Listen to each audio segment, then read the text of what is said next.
We're not shooting this video a third time because I have a spaghetti mustache. What? What's she doing back there? Are you talking to me? What's she doing back there?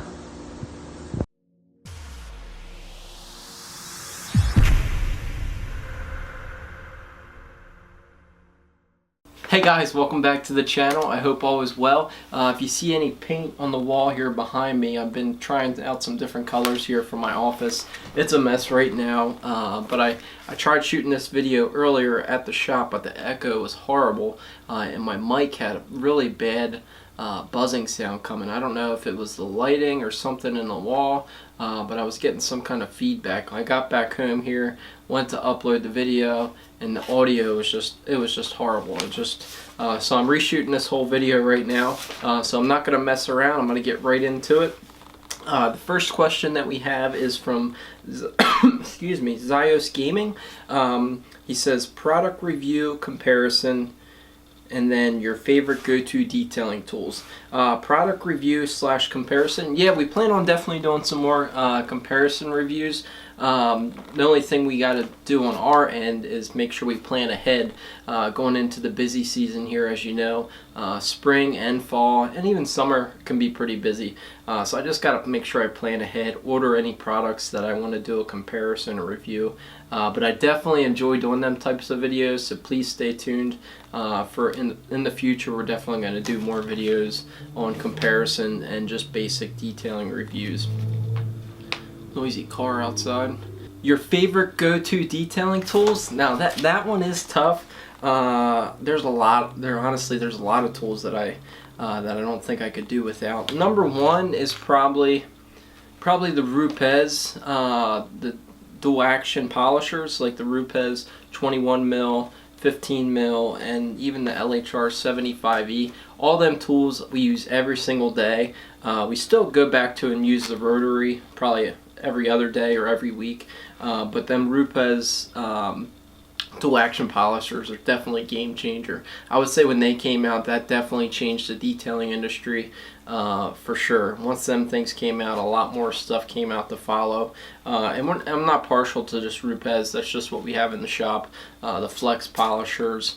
Back in the day, we used to use the Porter cable. That works fine for the beginner. That's definitely, if there's a new guy in the shop and we're just waxing a car or just doing a light polish, not so much heavy cutting, the Porter cable worked fine. Even with the Rupes, it's not the best for heavy cutting if the paint's like trashed. Typically, we'll still get out the rotary polisher and then finish the paint with the Rupes. Second, I have written down here is probably my scan grip tools. The scan grip lighting. Lighting's super important to us, and my scan grip lighting has paid for itself over and over again. Usually when a customer comes in, I'll get out the scan grip light, go out to their car, and we'll inspect the paint, and I'll show them all the swirls and scratches that they have. Sometimes even scratches that they can't even see with the sunlight, the scan grip will point out to them. So scan grip lighting, I couldn't do without that.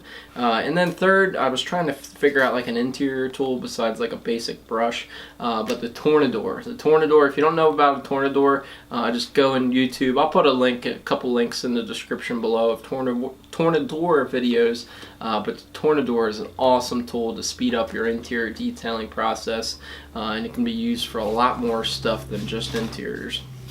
Next question we have here from David Anderson is, what has been the most rewarding part of detailing? Oh man, most rewarding part of detailing. It's nice. It's definitely nice when the customer picks up and you're like, oh wow, my car's never looked this good, or look at that shine, or you got that clean, I couldn't believe it. But the most rewarding part is probably building relationships with the customers. That's I can even get a little emotional about that, but building relationships with our customers over the years has probably been the most rewarding part of having your own business. It doesn't even have to be a detailing business, just any business in general, whether you own the business or just work for someone else. Building relationships with your employees and all your clients. Most of our clients tend to become our friends after we detail their car, which is really cool to see. The next question we have is from Justin. He asked, this one's might be hard for me to read. I use Jack's Wax, it's hard to say. I use Jack's Wax car care products on my vehicles. Have you ever used Jack's Wax? If so, what are your honest opinions? I've never used Jack's Waxed, so I can't give you my honest opinion, but I will say we are pretty, what's the right word? We're pretty fluid with our detailing products and tools. We kind of change our beliefs pretty often on different supplies and tools. As far as coatings, usually with our coatings we stick to for quite a while. We were with Ceramic Pro for 3 or 4 years. We did a lot of testing with other coatings, even to switch to the IGL brand. It wasn't a night and day, just turn coatings. When you've coated hundreds of cars with one coating brand and then you switch to another, it just doesn't happen overnight. It's a kind of a slow transition of testing, and that goes for any detailing products really, as far as what we clean the interiors with, or waxes, or anything, tire shines. It's never every day. It's not the same thing every single day, depending on the customer, the vehicle. But I would say if Jack's Wax, I always hear Jack's Wax, so it must be pretty decent if I've heard about it. But if that works for you, I would say definitely stick with the Jack's Wax. But don't be partial to try out some other stuff. If you think you can find something better, try it out, test it out. It's this day and age with the detailing industry changing so much that it back when I first started, there was like the only place you could buy detailing supplies was from the detailing supply store, which all the dealers bought from, like Auto Geek, Detail King, where we buy a lot of products. They've been around for a long time, but there wasn't all these places online to buy products. So this day and age, there's so many. Every single week they're coming out with a new product, and I think that's where all my money goes, is testing out new products. So yeah, my honest opinion, I'm sorry I don't really have one on that one. Maybe I'll try to get my hands on some and do a comparison, do some testing with the Jack's Wax products. But I've heard about it, so it can't be too bad. Next we have Josh. Josh asked, how about something along the lines of how to stay rust-free in a salt state like Minnesota? My truck went from having a bubble of rust in October to losing both rockers and cab corners by March. Jeez. Any good products that don't require hoses? A lot of the times our car washes shut down for periods of time because it's physically too cold to wash your vehicle. So it's too cold to wash your vehicle. That's a bad situation to be in, especially if you don't have a heated garage. If you couldn't wash your vehicle all winter long and you were looking for some kind of rust prevention, I personally never went this route, but like for instance, there's a franchise out of Canada called Pro Fleet Care. A couple of my customers swear by it. One customer says he has like a 94 S10 completely rust free, and it's like a farm truck. But that basically what they do is they coat all your frame, inside your rockers, cab corners, all your backing plates on the brakes, behind your headlight. They coat everything that could possibly rust or even surface rust underneath the vehicle. I think they even do like inside the door handles and everything with some kind of chemical or like mineral oil. I've seen the product. But they coat everything, and if it's a brand new vehicle, like you bring it to them within a certain amount of months of purchasing it new, and you get this done to it, as long as you get it done every year, I'm pretty sure they'll warranty it up for a lifetime from never getting any rust. So I would definitely check into Pro Fleet Care. It is one of them with the warranty. You have to get it done every year. I've gotten pricing before on like a full-size truck, and it probably fluctuates depending where you live, but it was only like $150 a year to get this process done. And I think after year one, it probably gets a little bit faster to apply, because sometimes they can't access like your cab corners or rockers. They might have to put like a little hole like inside your door jamb. They plug it so it's not that noticeable once they do it. But they spray that stuff in everywhere. I looked real quick before I made this video, and I didn't see any places in Minnesota that offer Pro Fleet Care, but there is places in Wisconsin. So there might be a place somewhere in Wisconsin that you can take it to, or maybe they just need to update their website. But I'll put a link in the description below about Pro Fleet Care and their homepage link. Next we have, actually Trap Cracker here asked a question. He actually won the last giveaway. And I haven't forgot about you, man. I'm going to get that stuff out this week. This week here at the shop's been crazy. I wanted to make a couple videos. I even had it written down on my calendar. Chad, make videos this week. And this is the only one. I'm doing it Saturday. I'm probably going to upload it tonight as well. But Hugh asked, Trap Cracker asked, did you always know you wanted to detail? Did you go to college after high school, or did you start the business? Did you always want to know you detail? No, I didn't know I always wanted to detail. I remember looking back, even when I was little, you're like, oh man, maybe I did always know I wanted to detail. It started with my little three-wheeler. I would apply my dad's turtle wax to the metal tank, and then all the plastics, I couldn't really wax them too well with that turtle wax, so I would take gasoline, shine up the plastics with gasoline. I don't recommend doing that, but it worked back then, and I didn't know what I was doing. And even with got a brand new mountain bike. I remember getting a brand new mountain bike, and I let one of my friends ride it, and he wrecked it on the driveway and scratched it all up. I'm like freaking out. And luckily my mom had some fingernail polish that was about the same color as my bike, so I was able to touch up any little scratches that happened when he wrecked it. And then just even going to school when I was in high school, when I got my license, driving my car to school every day, I wanted to have a nice clean car sitting there in the high school parking lot, so I would stop the car wash every single day and just rinse off my car, wipe it down with some quick detailer, and take it into school. So I was even if it was going to rain that day, I still washed my car. Almost every single day on my lunch break, I would eat lunch while I was driving around. I would just cruise the loop in our town, just cruise around, but I would wash my car during my lunch break. So yeah, I didn't know I wanted to detail, but looking back, I just think I didn't know it yet. Did I go to college after high school? No, I didn't go to college. The main reason is I was too stuck on cars, and I didn't honestly know what I wanted to do, really. Up until 4 or 5 years ago, I still didn't know what I wanted to do. And everything changes just in time. Whatever God's plan is for me is what happens. I could be detailing for another 5 years. I could be detailing for another 30 years. I'm not too sure.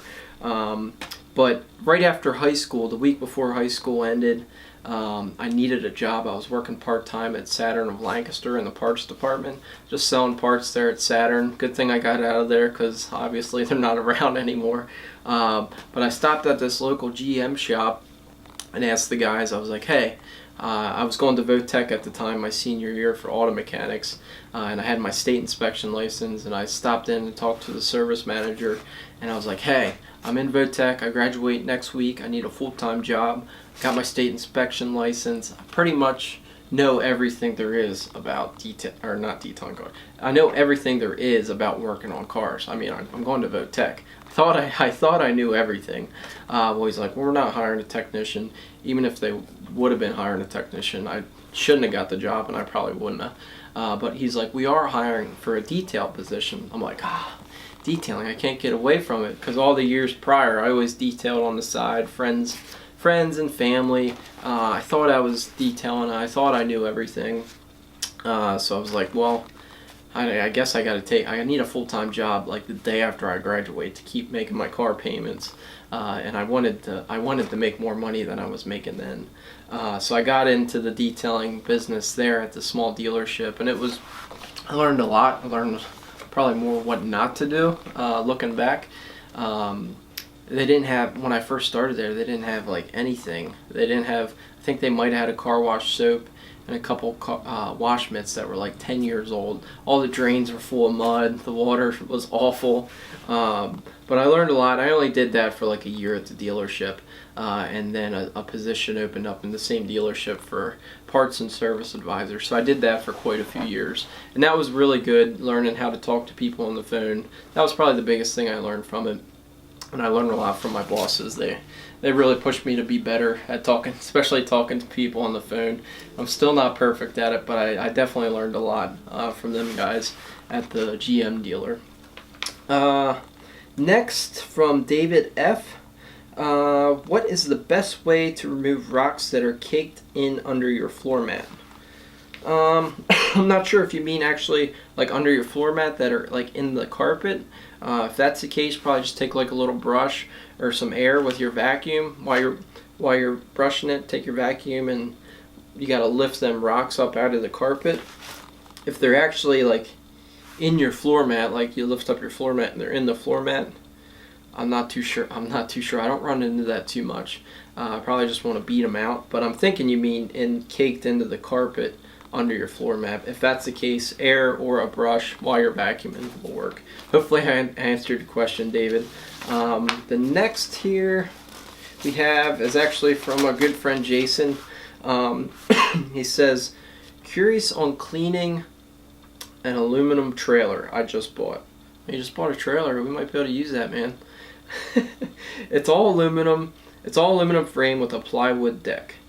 Looks like mostly green algae on it. Wondering what cleaner would be best on the aluminum and wood, and any protectants. It may just make its way to you, fellas, to get it looking right. Yeah, I would definitely recommend just bringing it in, Jason. Yeah, but it might just need a good power wash. I don't know if I'd go the acid route. Sometimes they have like acid cleaners for polished aluminum. They have acid cleaners for non-polished aluminum. Cumberland Truck Parts. I think them places. Cumberland Truck Parts is all over here, all over the East Coast. They have some good acids that work really well on polished and non-polished aluminum. As far as the wood, though, I'm not sure. Probably just a pressure washer to use that. And then as far as protectant on the wood, you could probably use some kind of stain or maybe some kind of bed liner material or something. But I would stay away from degreasers or anything like that because it might streak up the aluminum. But I would have to check it out. But I'll hook you up, man. Give me a call. The next one we have is from Kevin. Convertible top cleaning and maintaining a 2007 Pontiac Solstice GXP. I actually worked at Pontiac when the Solstice came out. I remember taking them out on test drives. They're fun. They're really fun cars to drive. We usually use convertible top care. You could use like rag top. They have a cleaner and I can't even talk right. They have a cleaner and a protectant. You could buy that as like a kit. That works pretty good, especially for the do-it-yourselfer. That's probably the route I would try out first. I would stay away from power washing your headliner, at least with like a direct stream. Sometimes you can get like zebra stripes if you try power washing a convertible tops, depending on the color. But I would definitely check out the rag top cleaner and protectant. You could also do some of the ceramic coating brands, or even like 303 fabric guard, IGL fabric protectant, like a Scotch guard. That might help with the protectant part where it beads up and it doesn't actually absorb into the fabric. That would be pretty nice. Then he has tree sap on a tonneau cover for years, won't come off. Tree sap on a bed cover. I don't know if it had tree sap on it. We probably didn't even mess with it, honestly. I've seen a lot of mold spores on bed covers. Tree sap's one of them things on different kinds of fabrics and materials where you don't want to heat the sap up. You want to like freeze it so it flakes off. You could try, I don't know if this will work or not, but you could try like in an aerosol can. Sometimes they have like freeze spray. I'll put a picture of it here. Freeze spray sometimes will work. Like if you got maybe sap on your convertible top of your Solstice, you might want to try freezing the sap before you would try warming it up, because if you warm it up it might smear. So you could try freeze spray on your bed cover. If not, maybe just dab a little bit of like bug and tar remover on it. But usually sap comes off the best typically when it's dry. In most cases, dry and cold. But thanks, Kevin. Appreciate it. Hopefully I answered your question. That's kind of one of them things where we would just test out little things and try the least aggressive method first. And if it's all covered in sap, like sap everywhere, you might just want to replace your bed cover. And bed covers don't seem, depending on the bed cover, you can get a pretty good deal off Amazon. And then the next question off our Instagram And if you don't follow us on Instagram, it's Pristine Detail. Just look for, I think I have the red shield as our logo, Pristine Detail.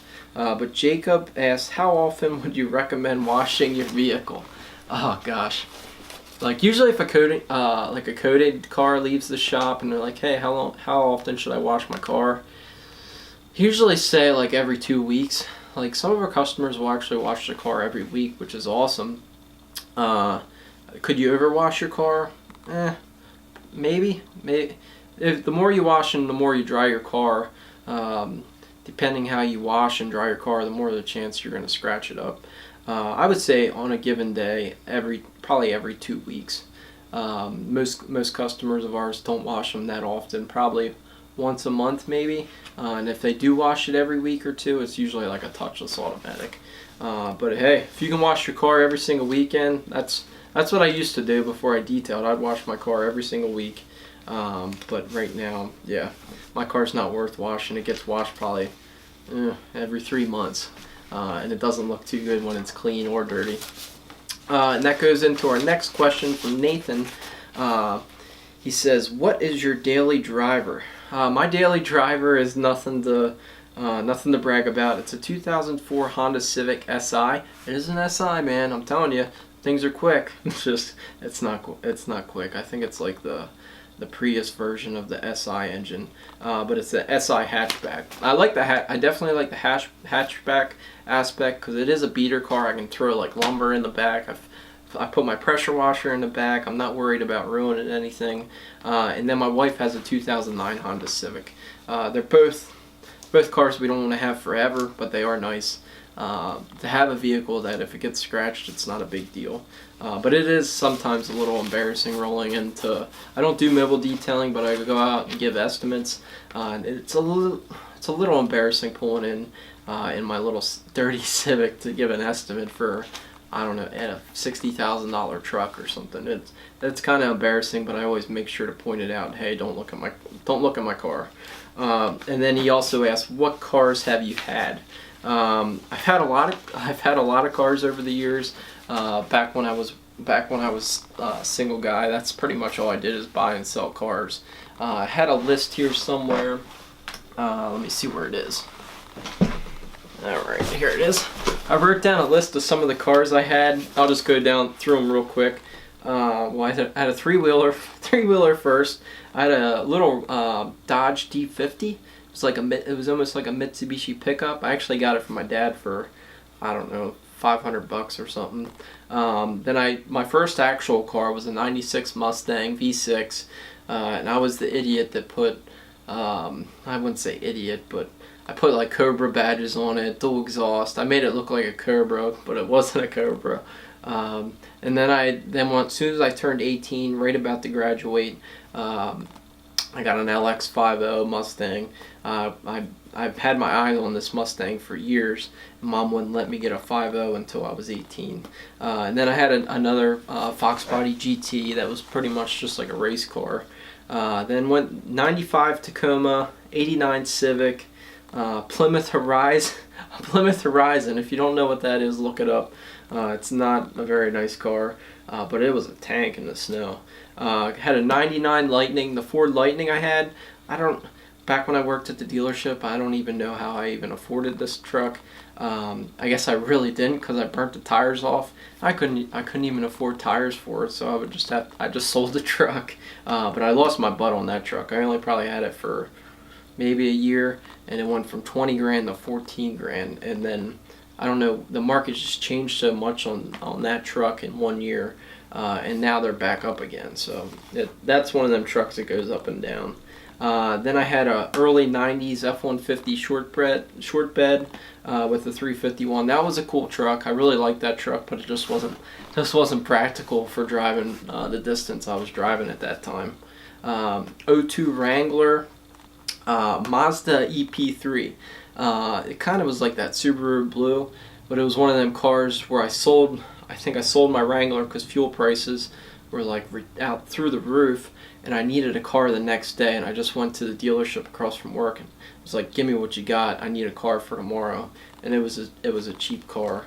Then I went the Camaro route. I never had a Camaro. Got an 02 Z28. I didn't put SS badges on that one, but I did put the SS spoiler and wheels. Just looks so much better. That was like that sunburn orange color.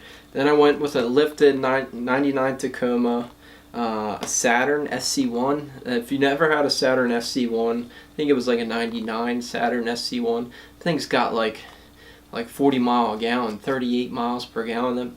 Not much power, but that thing scooted pretty good for the gas mileage that it got. Then I had my 94 Dodge Ram 2500 12 valve regular cab. I just sold that last year right before our son was born. Did a frame off restoration on that, and then just sat in the garage here. There's a couple videos below if you're interested in looking at the truck a little bit more. But I sold it to a young guy and his dad that were going to mess around with it and enjoy the truck. I just didn't enjoy it. It just sat here in the garage. Then my 04 Civic now, and the 09 Civic that we have now, and then the 03 Wrangler. That was my wife's vehicle. We sold that. And recently I had an 06 Charger SRT8. If you follow us on Instagram, you've probably seen that. So I sold that. And I had a couple vans and a couple Buicks, company cars that I could get for cheap and flip them to make a couple bucks. And then your typical ATVs and dirt bikes. I was always buying and selling them. I bought an 03 Blaster when I couldn't have, Mom wouldn't let me buy a four-wheeler when I was in high school. So like the day after I graduated, I went out and bought an 03 Yamaha Blaster, and then all my friends had like Raptors and Hondas. I couldn't keep up with them in the Blaster. So in 2004 I ordered a brand new Banshee, and that's one of the four-wheelers that I miss is the Banshee. It was horrible, as you guys probably know. It was horrible for trail riding, but open fields, oh man, open fields. And then I used to take it to the drag strip. I used to take all the suspension out, lower it, put some slicks on it, and race it. That was a fun time. And then a YZ 426F. Got into dirt bikes for a little bit, and just wasn't for me. I guess I'm not wild enough riding. Well, I think I answered all your questions. A couple good questions there, that's for sure. I appreciate you guys interacting with the channel here. This is like I said, this is our first Q&A. Hopefully it's not our last. If we get a bunch of negative feedback, we won't do this again. But if you guys like this, give it a big thumbs up. Maybe if there's something you want to see in future videos, comment below. But yeah, I think I'm going to go get some dinner. I haven't eaten all day. I've been shooting video all day, and this dang audio thing. I don't know. I need to get another wireless lapel mic. I don't know if it's the mic. Any of you that have experience with wireless mics, what do you guys use for like a lapel mic? I switch out the batteries probably every time I use it. I put new batteries in it. It takes 4, I guess, AAA batteries, and it just seems like they just die so quick, and then it throws feedback. But I need to get another setup for better audio. But anyway, guys, I'm gonna get out of here. I hope you guys have a great rest of your weekend, and please subscribe if you haven't already, and we'll catch you later. Thanks for watching.